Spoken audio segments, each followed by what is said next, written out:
kokių neįprastų hobių ar aistrų yra?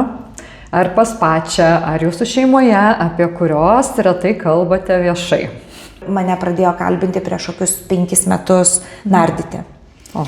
Ir aš sakiau, Kristina, niekada. Tikrai niekada, todėl kad aš neįsivaizduoju, aš mėgstu vandenį, aš mėgstu panerti, aš galiu plaukti panėrus, aš tikrai gerai plaukiau ir plaukiu, bet įsikišus ten reguliatorių, aš sakiau tikrai ne. Ir tas ne tapo per jubiliejų mano 50-metį, kai Kristina manęs paklausė, sako, Brigita, ko tu norėtum gimtadienio progą? Aš sako, tau norėčiau kažką tokio įdomaus padovanot. Aš jai sakau, tu gali iš širdies, jinai sako, tau nepatiks. Tai jinai man padovanojo pažintinį nerimą.